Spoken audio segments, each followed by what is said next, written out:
Buenos días. Confirmarme, por favor, si pueden ver la pantalla.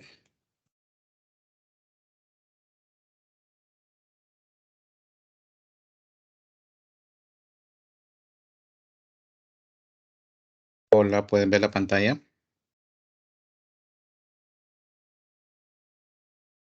Sí se ve, doctor. Sí se puede ver. Perfecto. Bien, vamos a iniciar entonces el tema de hoy. Como les había adelantado en la sesión anterior, es un tema muy difícil de enfocar debido a la extensión del mismo y más aún porque hay algunos enfoques de cómo manejar correctamente ese tipo de infecciones. Algunos tienen muchas ventajas, pero también varias desventajas, de tal manera que hace difícil aplicarlo en todos los establecimientos de salud.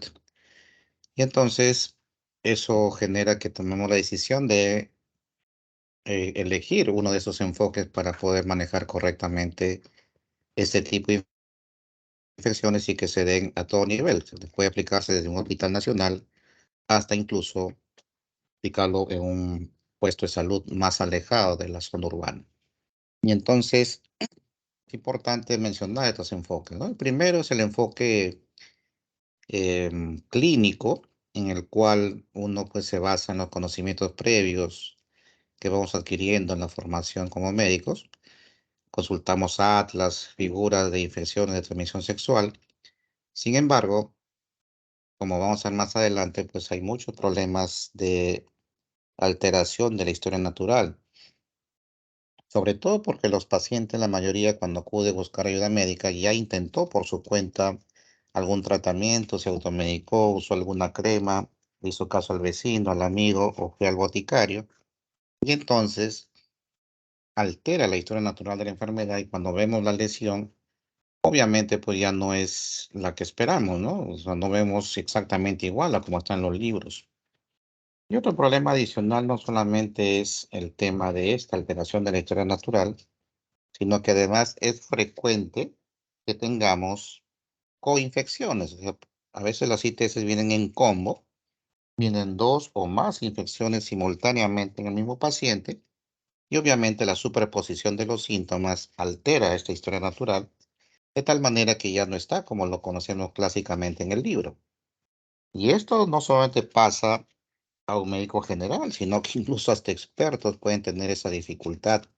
De hecho, se hizo un estudio hace años atrás donde se llamaron a los 10 mejores clínicos del mundo, expertos en ITS, y pusieron a varios pacientes con diferentes lesiones genitales y les pidieron que hagan el diagnóstico etiológico, o un diagnóstico clínico, perdón, y entonces solamente el 30% de los diagnósticos fueron correctos.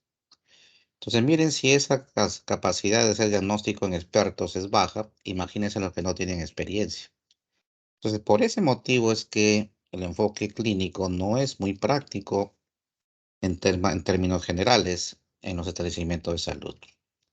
Después está el enfoque etiológico, que es un poco más, de alguna manera, académico, porque nos permite hacer los estudios necesarios para llegar y confirmar la etiología de la ITS que estemos manejando en ese momento. Sin embargo, vean el tema de la dificultad y vean la historia o planteen la situación especial de un paciente que llega a un hospital nacional como el que trabaja en el Hipólito Unanue. El paciente madrugó para sacar su cita en esa primera consulta. Vemos una lesión, digamos una lesión ulcerada. Ustedes sospechan que puede ser una sífilis, primaria por supuesto, y entonces le dan una orden para hacerle su serología de BDRL o FT, o perdón, o RPR, y le piden además la confirmación con un FTA absorbido, entre otros. Entonces el paciente te quiere otro día hacer las pruebas al laboratorio, tiene que recoger sus resultados y sacar una nueva cita para que ustedes lo revalúen con los resultados. Para entonces, a veces las lesiones de una sífilis primaria se autolimitan, desaparecen, el paciente piensa que se curó, incluso ya no regresa al establecimiento de salud, pero sigue transmitiendo la infección. Y entonces ustedes no lograron cortar la cadena de transmisión, el paciente se perdió y ese es un problema que dificulta pues el manejo correcto de la ITS, porque esto no es un problema en forma individual, sino que es un problema colectivo, porque puede ser que afecte al paciente y a todos sus contactos sexuales. Y entonces es importante que podamos intervenir en todos esos contactos y el enfoque teológico no lo permite.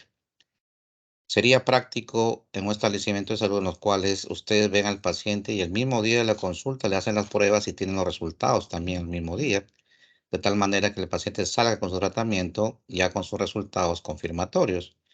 Y eso no es aplicable a la mayoría de establecimientos de salud. Sí existen algunos, los famosos WANS o CERITS, o algunos establecimientos que se han especializado en ITS, como por ejemplo en el centro de Lima, el Centro de Salud Patruco, se especializa en esto.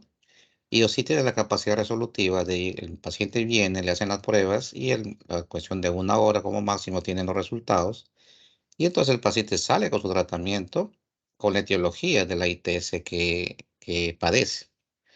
Entonces, eso es ideal, pero solamente con esas condiciones, porque si no tenemos esas facilidades diagnósticas, el enfoque etiológico tampoco va a ser posible aplicar en la mayoría de establecimientos de salud. Imagínense ustedes en un puesto de salud, sus serums, donde no tienen laboratorio. Entonces, obvio que no van a poder hacer el diagnóstico etiológico, aun cuando tuviesen experiencia en manejo de ese tipo de infecciones, va a ser bien difícil que ustedes puedan tener la etiología el mismo día de la consulta. Recordar que muchas infecciones son además asintomáticas, de tal manera que lo que vemos como casos de ITS que llegan a la consulta, pues es la punta del iceberg, que son las que se manifiestan clínicamente, pero muchas otras son asintomáticas, y entonces eso dificulta aún más el manejo correcto de ITS. Entonces se tiene que buscar una alternativa que nos asegure, por lo menos nos permita cortar la cadena de transmisión el mismo día de la consulta y, por supuesto, otras intervenciones colectivas, como por ejemplo tratar a todos los contactos y el tema preventivo, que es la consejería, el uso de preservativo. Entonces, todas estas intervenciones se han hecho o ha dado lugar al enfoque de tipo sindrómico, que es el que vamos a determinar o evaluar en esta presentación. Y si bien es cierto, tiene también algunas desventajas, porque si yo trato todas las etiologías de causantes de un síndrome, de alguna manera hay un poco de desperdicio de recursos, incluso el usar antibióticos en forma excesiva podría generar resistencia, pero sin embargo, las ventajas que tiene el enfoque sindrómico superan ampliamente las desventajas, puesto que ustedes tratan el mismo día la infección, cortan la cadena de transmisión y además van a tratar a todos los contactos, de tal manera que el enfoque va a ser mucho más amplio que tratar simplemente a un paciente. Entonces, realmente cuando uno aplica y conoce este enfoque, recién se da cuenta de la importancia. Porque uno en pregrado, y yo también he sido alumno, pues uno dice, pero el enfoque sindrómico es aplicar, simplemente dar unos esquemas de tratamiento para todos los casos, pero no aprendo a diferenciar entre una ITS y otra. Y realmente cuando uno no está convencido de esto, pues realmente no cree digamos, de alguna manera, eh, el tema de la aplicabilidad y la importancia de este enfoque. Entonces, en ese sentido, es importante que tengamos claro que debemos conocer bien este enfoque para poder tener claro la importancia del mismo. Y ya cuando vamos desarrollando la clase nos vamos a dar cuenta que de verdad tiene una importancia muy buena y nos va a permitir entonces manejar la mayoría de ITS en su conjunto y vamos a ver la importancia del enfoque sobre todo colectivo que les había mencionado. Entonces, dicho esta parte introductoria, pasamos a ver lo que corresponde al día de hoy. Es el tema de la agenda que trataremos un poco de epidemiología. Mencionaremos superficialmente el tema de la etiología, el diagnóstico, las ITS y nos centraremos principalmente en los síndromes, que son 4 que vamos a detallar: úlcera genital, descarga genital, dolor abdominal bajo y el famoso bubón inguinal. Son 4 síndromes que nos va a permitir englobar a casi todas las etiologías de infección de transmisión sexual.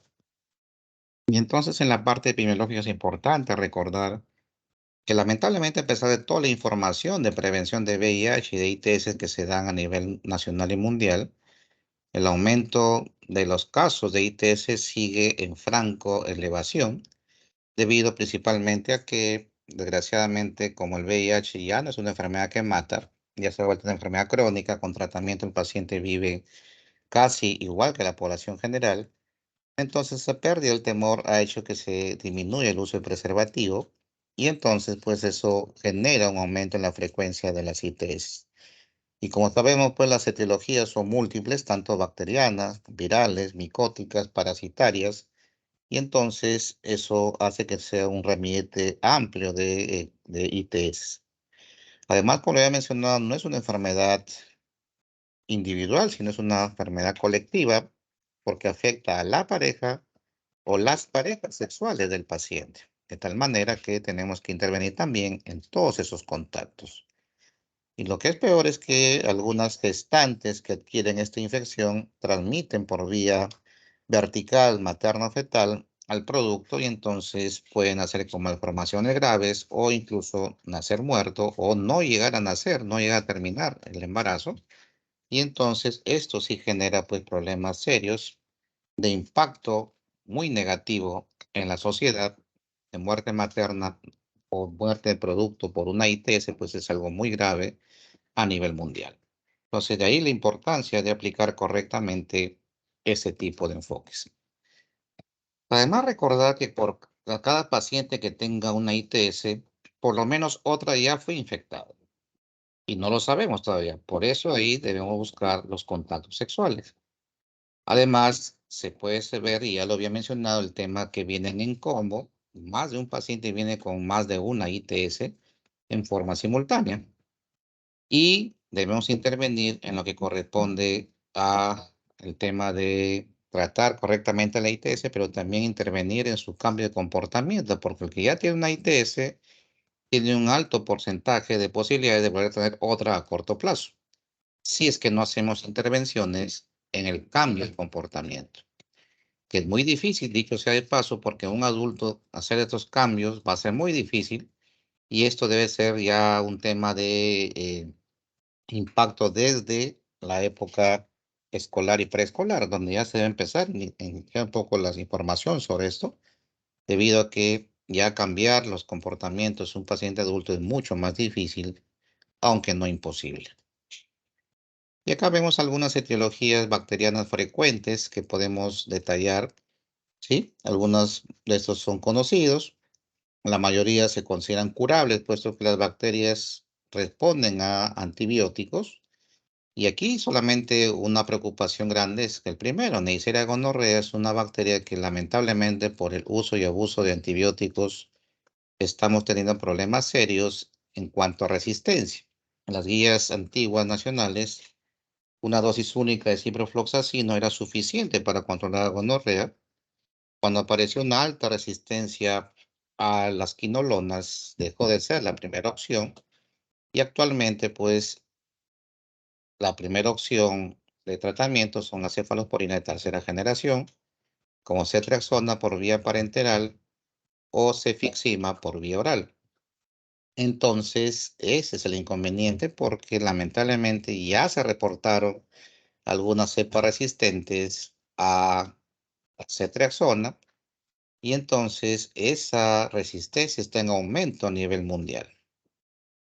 Más aún ahora con el tema de la pandemia de COVID-19, ustedes recordarán que casi a todos los pacientes con COVID en un momento le dieron antibióticos y muchas de esas indicaciones fueron con ceftriaxona por 7 días. Y realmente fue un exceso, puesto que es un proceso viral, no se debe tratar con antibióticos. En muy pocos casos hay sobreinfecciones en esa patología. Entonces, es un problema serio. Con Neisseria tenemos problemas que van en franco aumento. Los virales, en cambio, se consideran infecciones incurables porque una vez que ingresa el virus no hay forma de erradicarlo. Si bien se puedo tratar las lesiones herpéticas, las lesiones por el papilomavirus, las lesiones verrucosas pueden ser tratadas, de hecho pueden desaparecer, pero es frecuente la reactivación, la recidiva, porque el virus sigue estando presente, no hay forma de erradicar. Aquí quizá la única excepción, y eso lo veremos en la última clase de antivirales, la única excepción será la hepatitis C, en los cuales han aparecido nuevas drogas tan potentes que no solamente curan la enfermedad, sino que tienen la capacidad de erradicar el virus. O sea, sí puede haber cura virológica solamente en hepatitis C, pero el resto de procesos virales no hay erradicación viral, por lo tanto son incurables. Es importante recordar esos conceptos. Y acá puede ser cierto grado de controversia en cuanto a algunas de estas etiologías, porque algunos pacientes mujeres que no han tenido actividad sexual reciente tienen tricomoniasis, es una vaginitis por tricomona, por eso algunos ponen en tela de juicio la posibilidad que sea una ITS, pero la actividad sexual repetitiva aumenta el riesgo, entonces otros consideran que sí. Lo mismo pasa con Cándida. Cándida vive en la mucosa vaginal por el pH ácido, hace que esté bien controlado, pero con el uso de antibióticos, de duchas vaginales, de cambios hormonales cercanos a la menstruación o el coito repetitivo, altera el pH normal y entonces prolifera cándida y produce una vaginitis. Y entonces, por eso algunos dicen que está asociado a ITS por el coito repetitivo, pero otras mujeres que no han tenido actividad sexual, pero usaron antibióticos, pero también hicieron candidiasis. Entonces, unos a favor de ITS, otros en contra. Y ustedes dirán, pero ¿cómo entra acá el tema de amebiasis y giardiasis si son enteroparásitos? ¿Cómo caerían en el concepto de una ITS? Y efectivamente, pues la duda está, pero cuando hablamos y hacemos una historia clínica amplia en un paciente, donde hay prácticas que salen fuera de lo habitual, como por ejemplo sexo oral anal, esa es una forma de transmisión de estas ITS. Estos parásitos pueden ingresar por vía oral, causan patología intestinal, pero la forma de contacto fue por vía sexual. Por eso es que también pueden ser consideradas acá como ITS. Lo mismo puede pasar con otras enfermedades de transmisión fecal oral, como por ejemplo la tifoidea. Salmonella tifi puede ingresar también por esta misma vía y también eventualmente puede ser considerado una ITS cuando el mecanismo de transmisión se dio por esa vía. Entonces, miren la importancia de conocer también la historia clínica correcta de los hábitos sexuales de los pacientes que ingresan a la consulta. Y por eso es que un paciente con una ITS debería tomarnos no menos de 30 minutos una consulta porque necesitamos hacer un tipo de investigación bastante amplia, una historia clínica muy amplia que nos permita, de alguna manera, estar seguros de cuáles son los factores de riesgo para que el paciente tenga una ITS. Por eso cuando el paciente llega y ustedes lo conocen por primera vez, ellos a ustedes también, y entonces tienen ustedes tener la capacidad de preguntar y hacer que sus respuestas sean veraces, de ganarse la confianza del paciente, porque no es fácil. Ustedes viene un paciente y lo primero que van a preguntarle es su opción sexual.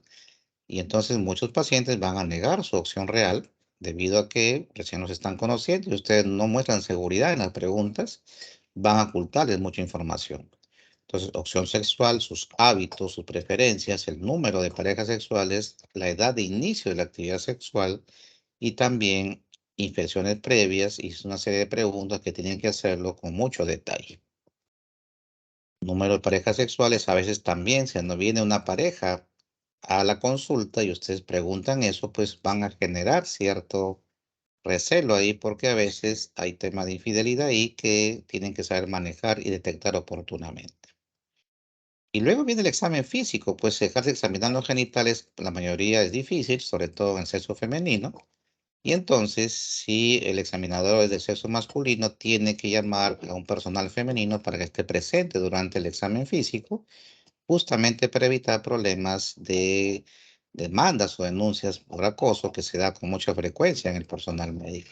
Entonces, hay que tener claro este tipo de evaluación a un paciente con una ITS.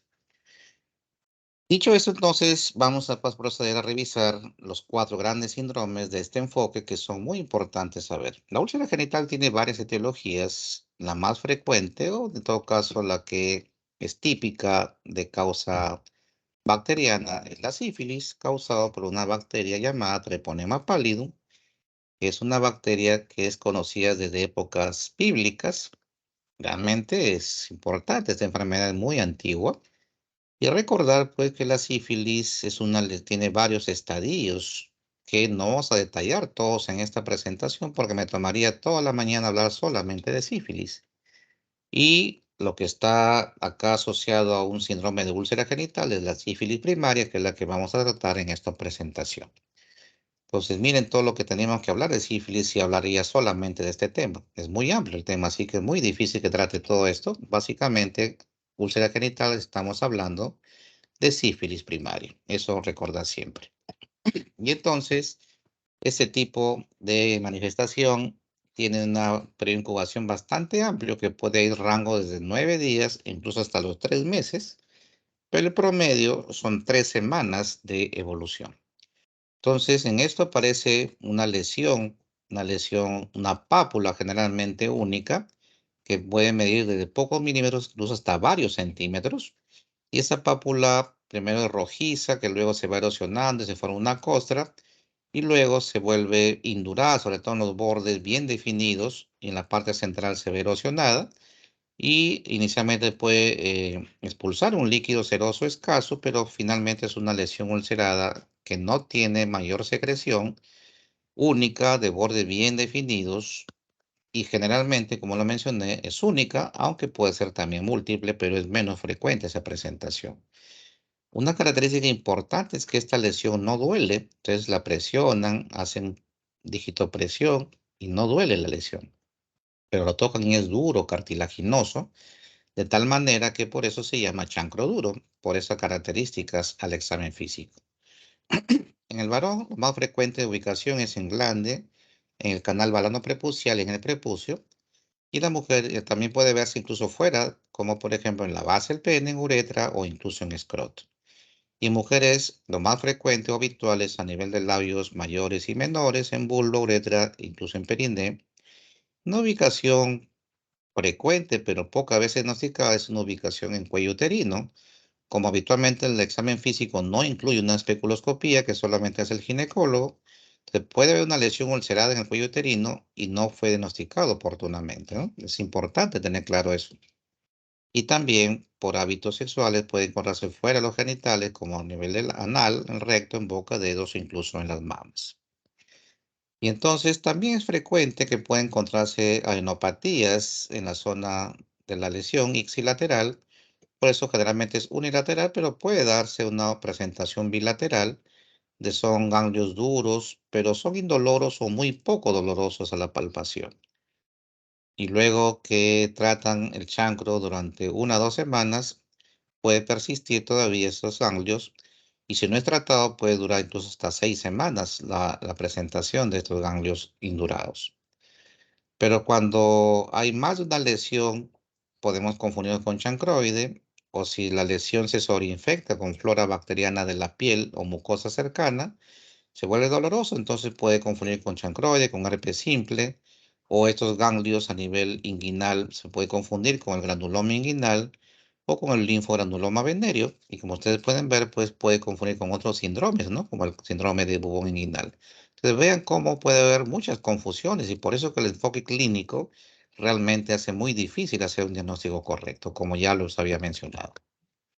Y entonces una imagen vale más que 1000 palabras. Y esta es una imagen clásica de una úlcera genital por sífilis. Vean una única úlcera, en este caso en glande, bordes bien definidos, indurado, no doloroso, sin secreción. Esto es clásico en ese tipo de manifestaciones. Ven acá otra lesión, esta vez en el canal balano prepucial,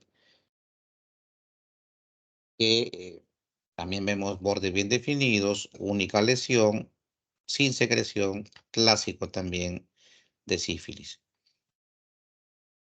En el sexo femenino vemos a nivel vulvar como tenemos acá una lesión ulcerada también única, sin secreción.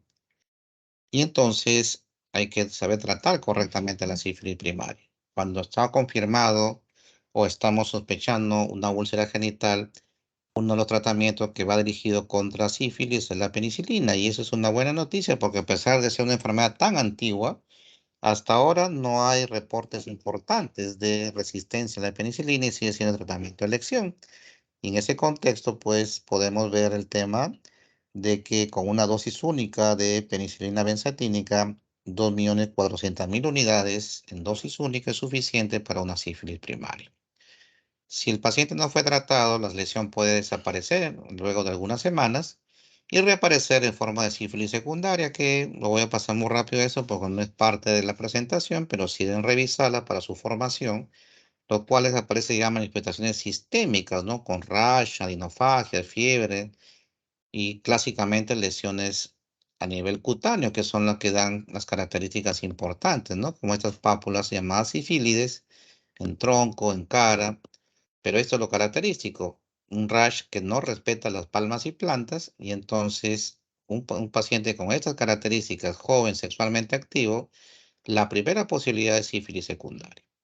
Pero eso lo revisan ustedes con más detenimiento por otras manifestaciones como alopecia, por ejemplo, de las formas latentes, las formas tardías, que tienen que revisarlo de todas maneras, porque en su formación van a tener que saber esto en los exámenes posteriores de ENAM, de internado y otros. Revisen todo esto, es importante. No puedo detenerme en esto porque se nos tomaría toda la mañana hablar solamente de sífilis.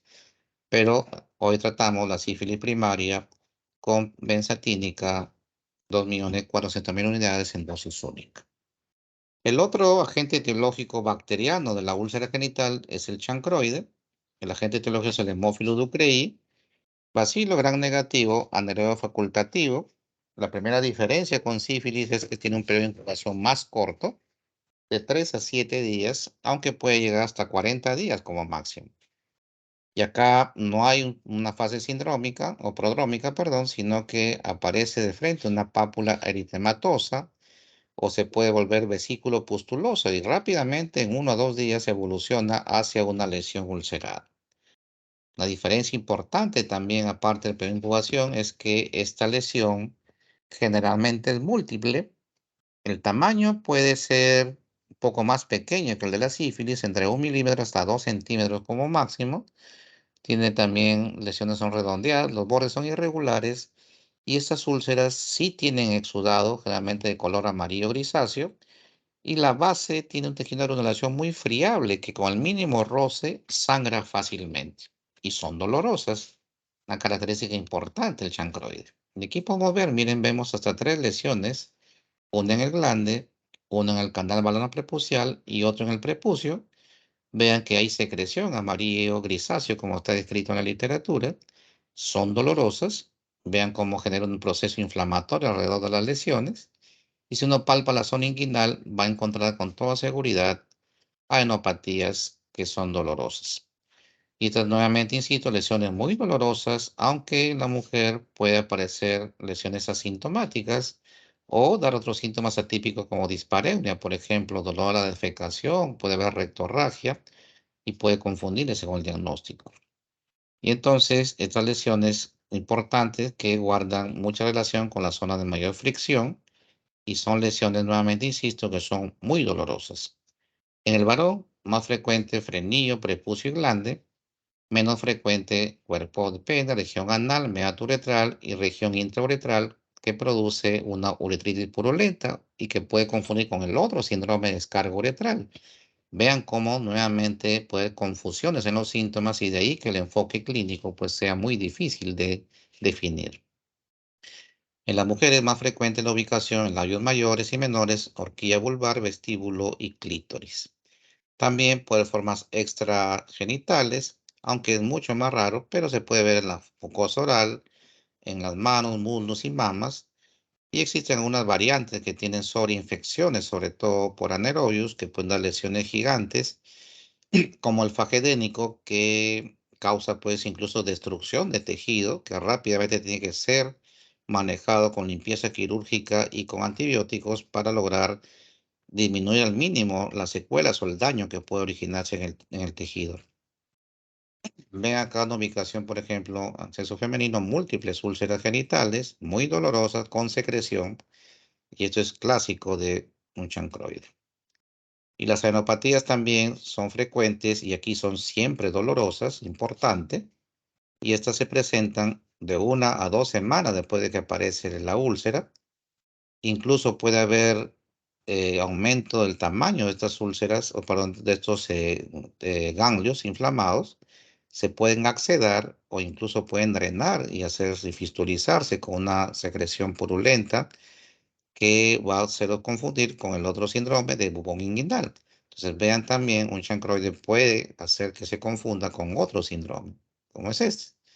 Este acúmulo de linfáticos se inflamaron, se infectaron, se han ulcerado y han drenado en una secreción purulenta. Y al estar ubicado en esta zona, pues puede confundirnos con el bubón inguinal. Importante ese dato. Por supuesto que puede haber complicaciones, sobre todo a nivel local. En los varones puede haber estenosis uretral, fimosis, parafimosis o cuando hay sobreinfección por otras bacterias, pérdida parcial de tejido, como ya he mencionado. Y en la mujer puede haber adherencia de labios mayores y menores y las famosas fístulas rectovaginales que van a terminar finalmente en corrección quirúrgica. Importante eso.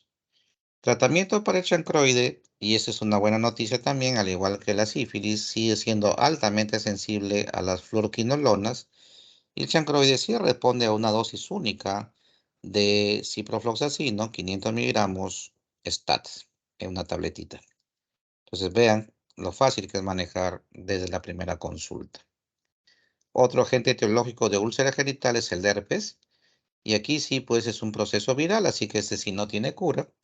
Vean que la mayoría de casos es originado por el herpes tipo 2, aunque por las conductas de riesgo actualmente también se puede ver la presencia del herpes tipo 1. En el ser humano es el único reservorio y aquí es importante porque es frecuente las reactivaciones. Incluso la primera infección puede ser asintomática y manifestarse después de meses o años incluso la primera infección.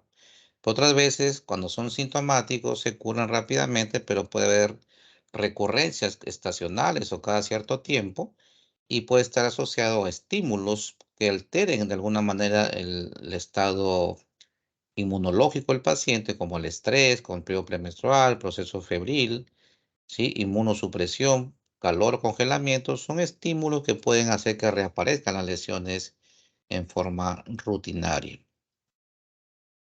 La mayoría de estas infecciones pueden ser el periodo de incubación de 3 a 14 días, pero otras veces puede ser asintomático, como repito, y aparece después de varios meses.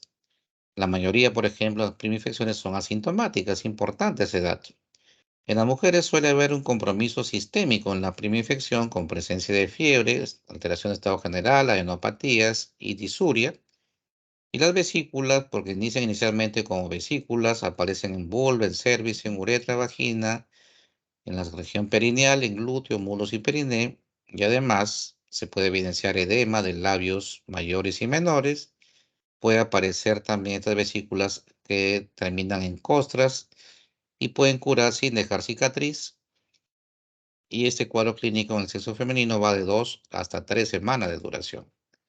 En cambio, en los varones, que también puede aparecer síntomas sistémicos como fiebre y edema, podemos encontrar también adenopatías y vesículas en las ubicaciones como glande, prepucio, escroto o incluso en la piel circundante.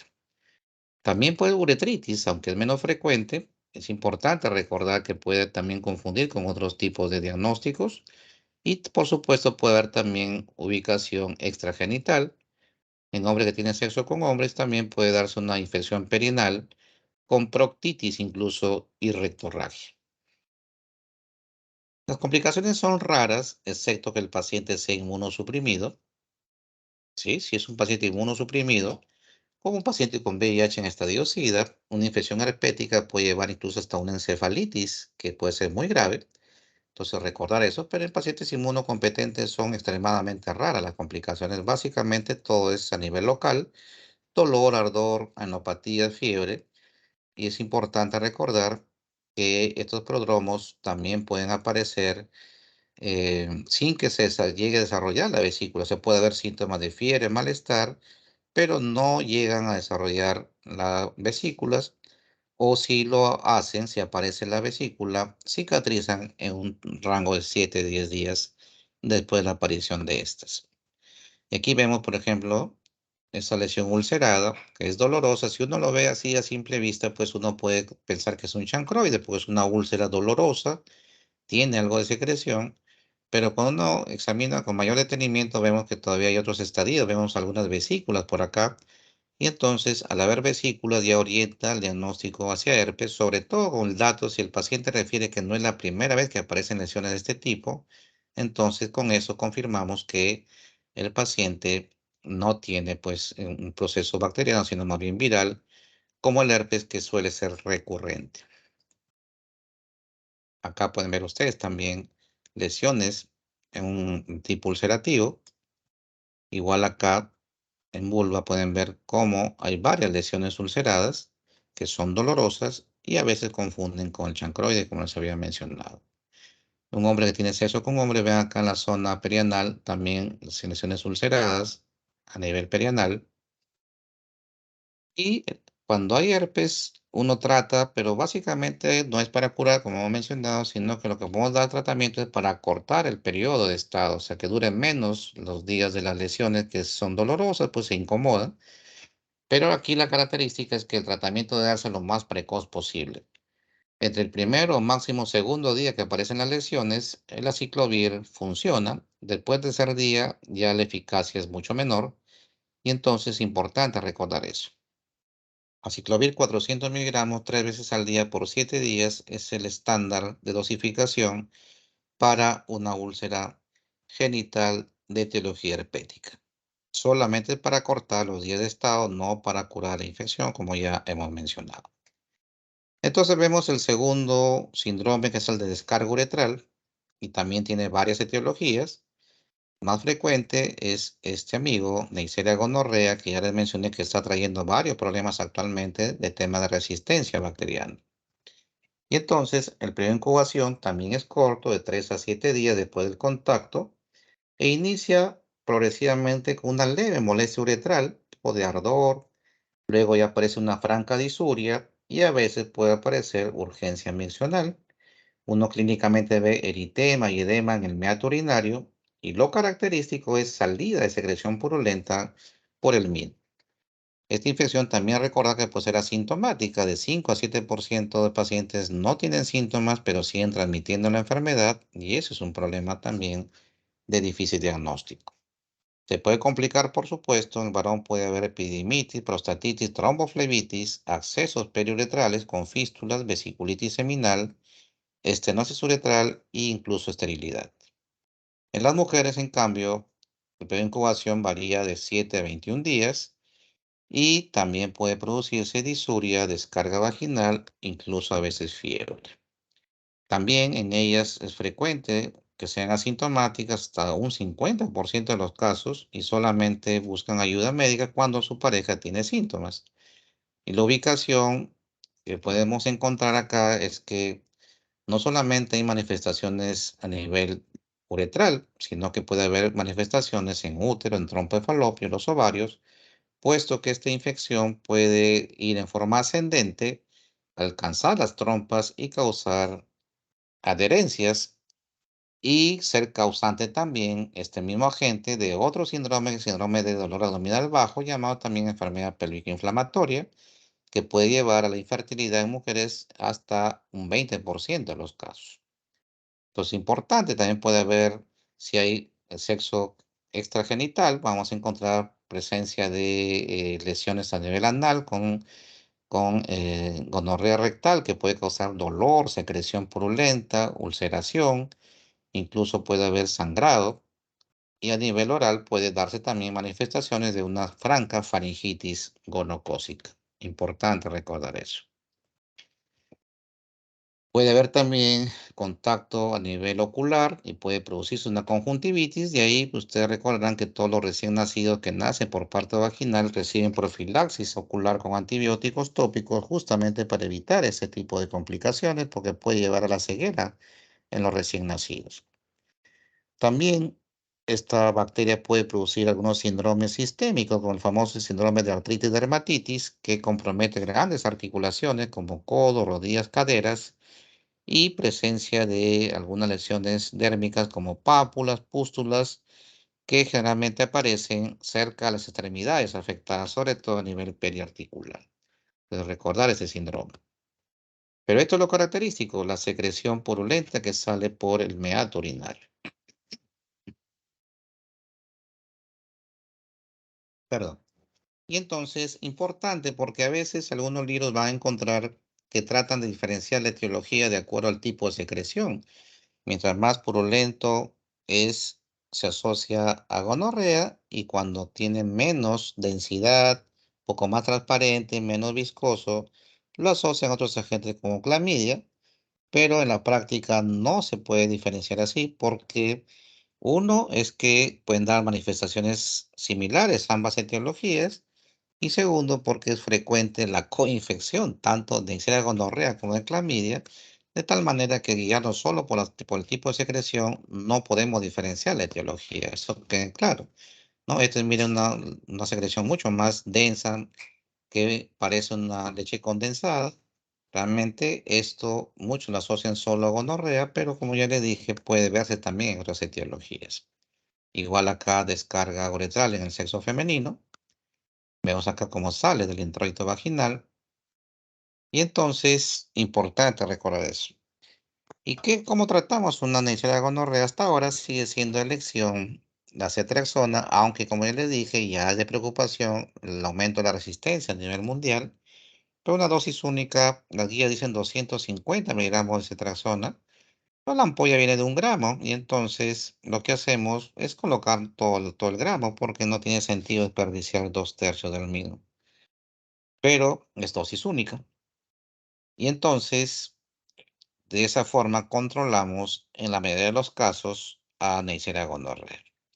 Pero como también hay causas no gonocócicas, hay que recordar que existen otras y que hasta un 50% de estas uretritis son causadas por estas otras etiologías. Y a la cabeza tenemos a Chlamydia trachomatis y a Mycoplasma genitales. Sin embargo, pues vamos a ver que hay más. Lo claro acá es que a veces hasta un 30% de los casos no se encuentra el agente etiológico y es importante tener claro ese dato. Y los síntomas están asociados pues a uretritis, a proctitis, conjuntivitis. En el varón puede haber epididimitis y en la mujer cervicitis mucopurulenta con complicaciones como el síndrome de Fitzhugh-Curtis en la mujer, que es una inflamación de la membrana que recubre el hígado, pues sí que produce una hepatitis dolorosa. También puede asociarse a artritis séptica en el caso de Chlamydia trachomatis. Y esto es lo que le decía, la coinfección con Neisseria gonorrea es frecuente y por eso es que no diferenciemos el tipo de secreción, porque pueden estar ambos a la vez. También recordar que puede ser asintomática en forma ascendente, manifestarse meses o años después a nivel con daño tubárico, infertilidad y causar el otro síndrome. Y también se ha visto otros agentes como Mycoplasma genitalium y Uroplasma urealyticum que tienen algunas características de resistencia a algunos antibióticos. Y aquí lo que damos para artritis no gonocócica es 1 gramo de citromicina en dosis única. Entonces, el paciente viene con descarga uretral, damos ceftriaxona para gonococo y acitromicina para las etiologías no gonocócicas en dosis única el mismo día de la consulta, que es parte también del enfoque sindrómico. Tiene que de todas maneras tratarse el mismo día de la consulta para cortar la cadena de transmisión. Sin embargo, a veces con tratamiento el paciente persiste con los síntomas porque hay otras etiologías que pueden dar también uretritis no gonocócica, también todas las que están acá. Y entonces, si el paciente no mejoró con los 2 antibióticos previos, primero descarto si hay resistencia y si no la hay, buscamos otras etiologías como las que están acá y que pueden pues originar descarga uretral. Vean que también tenemos otras etiologías. Y entonces, estos síntomas son un poco más lentos que en el caso de gonococo, donde el periodo de incubación es un poco más amplio, de 2 a 3 semanas. Y aquí se ve también secreción que acá lo describe como mucoso seroso, aunque también puede ser purulento. También hay disuria, comezón y congestión uretral. Y también puede ir desde un cuadro asintomático hasta un cuadro similar a la uretritis gonocócica y por eso que no podemos diferenciarlo solamente por el cuadro clínico. ¿Sí? Es importante recordar eso porque este germen pues, puede estar presente como coinfección de ambas etiologías y puede haber, por supuesto, complicaciones como epididimitis, prostatitis, síndrome de Reuter, proctitis, en las mujeres cervicitis mucopurulenta, proceso inflamatorio pelviano que lleva al otro síndrome. A continuación veremos infertilidad en ambos sexos, conjuntivitis o incluso uretrofobia. Acá es importante mencionar que dijimos que algunas Otras etiologías pueden inflamar la uretra y causar descarga uretral. Y entonces, cuando no hay mejora de los síntomas con los antibióticos, buscamos otras etiologías y entre ellos están también el papilomavirus, que como ustedes ven es una amplia familia de virus que tiene más de 160 genotipos. Y aquí vamos a ver que van a tener las siguientes etiologías y que son variados de acuerdo al síndrome que produzcan. Tenemos los de verrugas vulgar, plantar, etcétera, pero las de importancia clínica en ITS son el 6 y el 11 que puede producir pues las famosas verrugas genitales y el 16 y 18 que producen o tienen la capacidad de producir cáncer de cuello uterino, son virus oncogénicos. Antiguamente las vacunas de papiloma contenían estos cuatro genotipos, 16 y 18 y 6 y 11. Actualmente tenemos ya otros que son nonavalentes, tienen 9 serotipos que agregaron 5 más para darle mayor potencia a la vacuna contra el papiloma. Lo claro acá es ver las lesiones que son generalmente verrucosas cuando hablamos del 6 y el 11 y que pueden dar lesiones que son características parecidas a una coliflor y eso es importante recordar, ¿no? Acá no se ve con mucho detalle, pero veamos otra foto donde se ven las lesiones típicas como estas, los famosos condilomas acuminados a nivel genital, y esto se ve en forma tan severa, sobre todo en pacientes inmunodeprimidos. Acá un hombre tiene sexo con hombre, vean cómo tiene condilomas perianales, también asociados a esta transmisión. Y este es un condiloma gigante en una paciente que era HIV, pero además era gestante.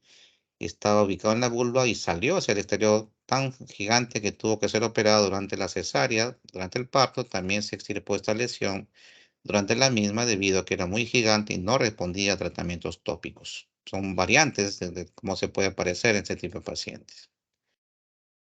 Tratamiento de las lesiones hay varias, son tratamientos químicos, tratamientos físicos, tratamientos inmunológicos. Sin embargo, pues son solamente para tratar la lesión, pero no para erradicar el virus, como ya les había mencionado.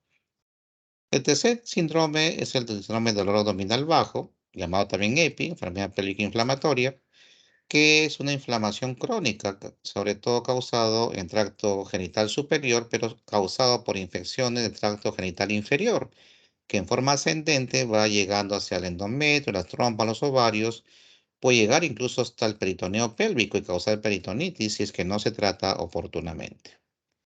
Se produce en más del 90% de los casos en forma ascendente, menos del 1% por diseminación peritoneal, y la vía hematógena linfática es muy, muy rara, extremadamente rara.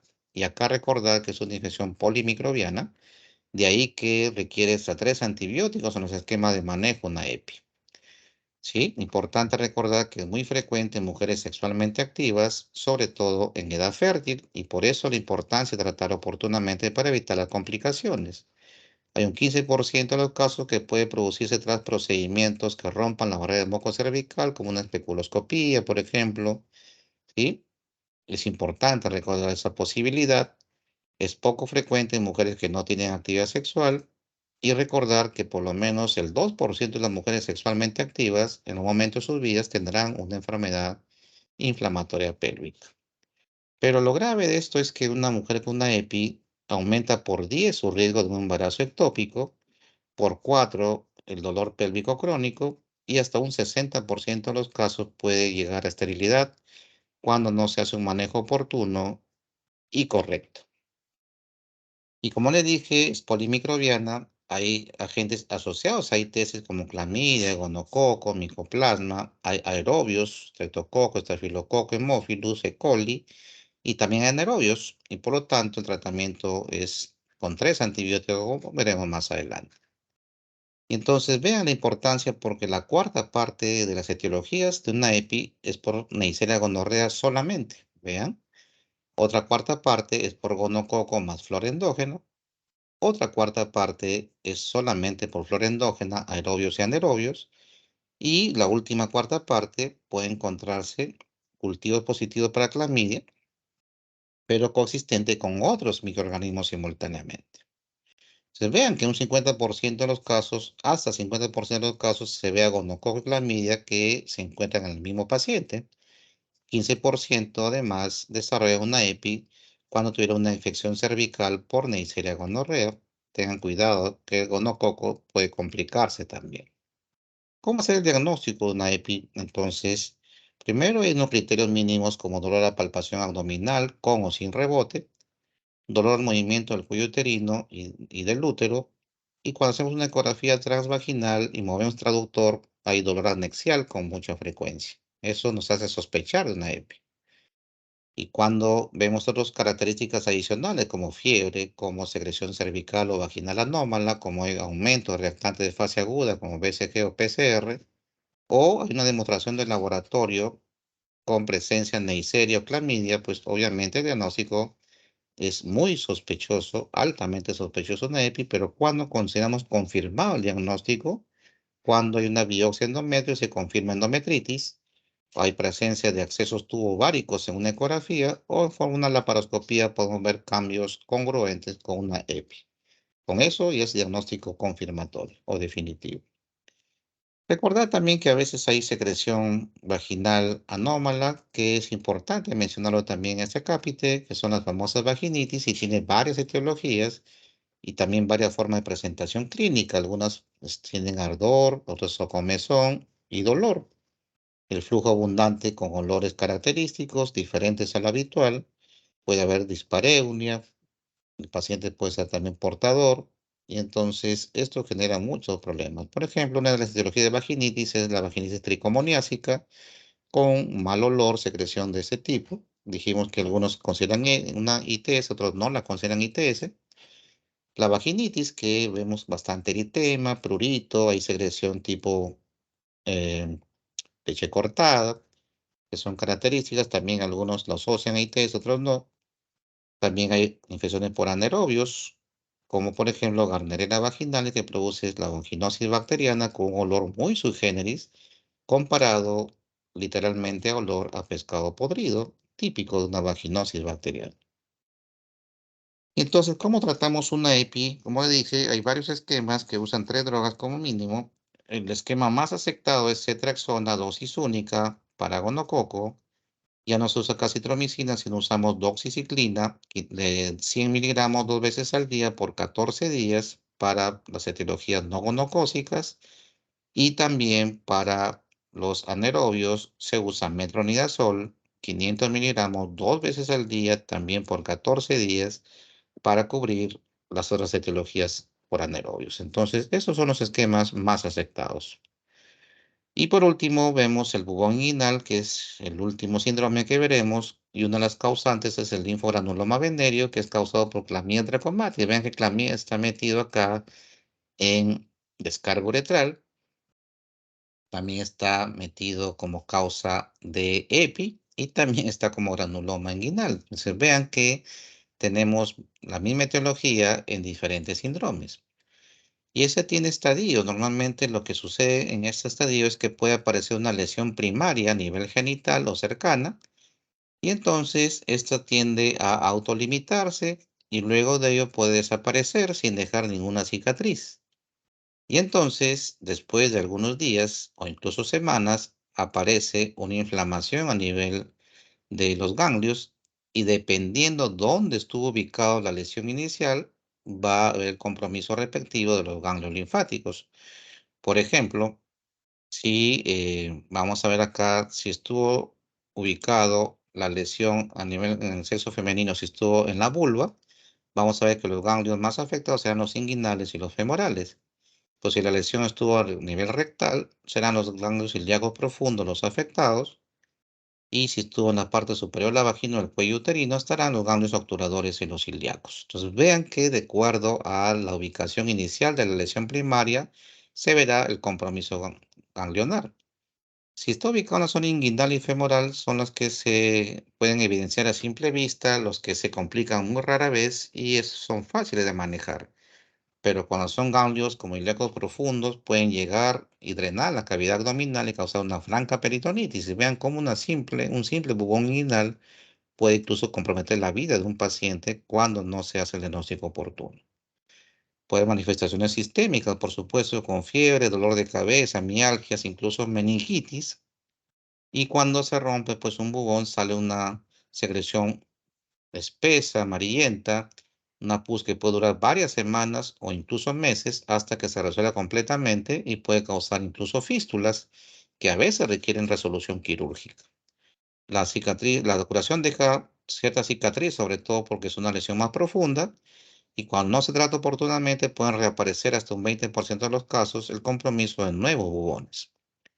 Importante entonces recordar que antes que se rompan es mejor drenarlos para justamente prevenir el tema de la fístula, porque es un problema el manejar posteriormente de forma quirúrgica. Ven acá que vemos ya en dos estadios. Cuando está en este estadio, como ven en la parte superior que está ya accedado, aquí idealmente debemos drenarlos quirúrgicamente, porque cuando esperamos que ya drene espontáneamente, como la parte inferior, acá ya tiende a fistulizarse y el manejo va a ser un poco más difícil. Eso recordar siempre. Acá es un estadio un poco más temprano, está inflamado, solo con antibióticos, no requiere drenaje todavía. Y finalmente, pues en el sexo femenino también puede haber manifestaciones con, incluso vemos edema a nivel de los labios. Entonces, ¿cómo tratar un bubón inguinal? De acuerdo a la etiología que hemos mencionado, no solamente del linfogranuloma venéreo, también lo puede causar el Calimantobacterium granulomatis, causante del granuloma inguinal. Todas esas etiologías son sensibles a las tetraciclinas y por lo tanto el tratamiento es doxiciclina 100 miligramos 2 veces al día, como mínimo 3 semanas de duración. Entonces vean los diferentes esquemas que hasta ahora siguen siendo vigentes en la mayoría de síndromes. Pero el enfoque sindrómico no solamente incluye pues el dar los antibióticos, sino va más allá, porque tenemos un problema actualmente que las ITS siguen siendo un grave problema de salud pública. Ya les mencioné que por disminución del temor al VIH, el uso de preservativo ha disminuido y por eso las ITS están aumentando. Es un problema serio eso. Y entonces ya les dije que el tema de los cambios de comportamiento deben ser manejados desde la niñez y no solamente influye pues acá el Ministerio de Salud, sino también el Ministerio de Educación, etcétera, donde tenemos que intervenir desde la niñez para hacer esos cambios de conducta que son importantes tener claro. Además, recordar que es un problema que se puede prevenir, sobre todo cuando el médico hace el rol no solamente terapéutico, sino también educador para justamente prevenir las reinfecciones y cortar la cadena de transmisión. Pero las 4 C que se deben aplicar en el manejo sindrómico es importante aplicarlo simultáneamente. Y la primera C es tratamiento de los contactos. O sea, no solo tratamos al paciente, sino que ubicamos todos los contactos sexuales del caso detectado y deben ser citados para tratarlos igual como el caso inicial. Tenemos que tratar a todos los contactos sexuales. La primera C, contactos. La segunda C es el cumplimiento al tratamiento y por eso se sugiere tratamientos de dosis única que se pueden dar en los primeros 2 síndromes. En los 2 últimos obviamente es difícil, pues el tratamiento es más largo, pero hay que asegurar la adherencia al tratamiento, por eso el cumplimiento es importante como segunda C. La tercera C viene a ser el tema de los condones. Hay que dar los preservativos al paciente porque uno trata el mismo día en la consulta con antibióticos, pero no significa que al día siguiente ya no contagia. Por lo tanto, a pesar de ser tratado el mismo día, por lo menos 2 a 3 semanas debe usar preservativo justamente para evitar infectar y también para evitar la reinfección mientras que tratan a los contactos sexuales. Y la última C, que es lo más importante, justamente en lo que está acá abajo, es la consejería. El médico tiene que no solo ser terapeuta, sino también educador y tener la capacidad de convencer al paciente que deje esas conductas de riesgo, porque será muy frecuente que vuelva con otra ITS, esta vez incurable o algo más grave. Por eso la importancia de que el paciente tiene que estar siempre con un tema de un rol educador por parte del médico para cambiar esas conductas de riesgo que son muy difíciles de lograr, pero no imposible. Bien, entonces pasaremos a la ronda de preguntas. Asumo que deben ser muchas preguntas porque el tema es bastante amplio y he tratado de resumirlo como he podido para poder tener claro pues acá el tema de un enfoque panorámico de cómo es el enfoque correcto de las ITS. Bien, espero sus preguntas, por favor, para poder aclararlas en este momento.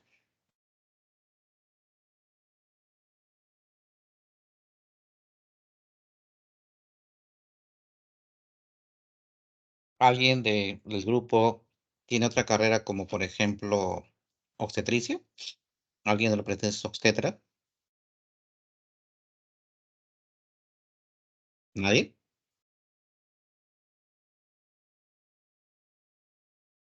No, doctor. Nadie. Es frecuente el tema de otra carrera y quería que compartan pues algunas experiencias, porque realmente el manejo de ITS, como ustedes ven, es complejo. Pareciera algo tan sencillo y como ustedes ven, no lo es. Así que en ese sentido, deben ustedes tener claro el tema de que si no tenemos una visión panorámica y clara de las ITS, va a ser difícil el manejo, se nos va a escapar muchos diagnósticos. Los invito a revisar ahí, he puesto más diapositivas que tenían que pasarlos más rápido por el tema del tiempo y porque no era parte del enfoque, pero es importante que manejen todo, ¿no? O sea, como le digo, hablar de ITS es hablar de un curso completo y entonces pues sería imposible que en una sola sesión sepamos todas las ITS con detalle. En la residencia, pues en la especialidad hemos llevado ITS como un curso completo donde solamente sífilis fue una clase de toda una tarde, porque hay que hablar con mucho detalle, pues lo que es primaria, secundaria, latente, las terciarias, la neurosífilis, que es un tema bastante amplio y que se ve con frecuencia en inmunodeprimidos porque avanza más rápido a esos estadios tardíos, la sífilis en inmunodeprimidos, y entonces es bastante complejo. Bien, parece que no hay preguntas. ¿Todo está Doctor, una claro? No entiendo nada. consulta. Milagros, te escuchamos. Doctor, sí, doctor, en el caso de alergia a las quinolonas, por ejemplo, ¿qué se utilizaría para el tratamiento de chancroide? Porque mencionó que era ciprofloxacino, ¿verdad? Correcto. Y en realidad, chancroides, Hemophilus ducreis es muy sensible a varios antibióticos, aunque la alergia a quinolonas es mucho más rara que, por ejemplo, las penicilinas, pero la opción serían las tetraciclinas, también funcionan ahí bien la doxiciclina. Pero como ven, la quinolona con una dosis única es más que suficiente. Pero en el caso de alergia podría usar tetraciclina, pero como le dije, rara vez hay esa alergia y con dosis única es mucho más fácil la terapia, ¿no? Porque si usan tetraciclina tienen que usar 7 días de doxiciclina 2 veces al día, ¿no? Cambia la duración en ese contexto. Porque ciprofloxacino es una droga bactericida, mientras que tetraciclinas son bacteriostáticas debido al mecanismo de acción. Eso lo veremos el día viernes cuando hablemos de uso racional de antibióticos que les he preparado para las 11 de la mañana. Bien, pongámonos de acuerdo entonces. El miércoles tengo la última teoría oficial, porque la de uso racional de antibióticos y resistencia bacteriana yo le he agregado como parte de su formación. Es antivirales el día miércoles. Así que voy a enviarle, Milagros, en unos minutos más esta presentación, pero también el caso clínico que va a resolverse el día jueves. Y le explico cómo es la dinámica. Tenemos 2 casos clínicos, 2 revistas y 2 seminarios. Son 6 actividades obligatorias, aparte de las teorías que doy, que van a resolver los alumnos con el tema y se van a dividir en subgrupos. Ustedes deciden si son 3 o 4 subgrupos, ustedes deciden por afinidad, como ustedes quieran. El tema es que el primer subgrupo va a resolver el caso clínico para este jueves a las 7 de la mañana. Yo le envío hoy el caso clínico y lo resuelven, el grupo respectivo lo presenta el jueves. El viernes yo les hago uso racional de antibióticos y la próxima semana empiezan los seminarios. Lunes y miércoles son los seminarios. El primer seminario es de tuberculosis XDR, que lo haría otro subgrupo, por supuesto. Y el día miércoles sería el otro seminario que es dengue, que también lo haría el siguiente subgrupo en forma consecutiva. Y ya durante la semana voy enviándole los artículos, porque la revista yo les mando el artículo para que haga la revisión en el grupo respectivo, igual que el segundo caso clínico. ¿Estamos de acuerdo? Sí, doctor. Entonces el primer seminario sería el día lunes, Exacto, de TBC. PBC XDR. Pero este jueves es la resolución del primer caso clínico por el primer subgrupo sorteado. Esto lo hacen por sorteo y en forma consecutiva van desarrollando las demás actividades que les voy a dejar con el tiempo necesario para que lo puedan desarrollar. ¿De acuerdo?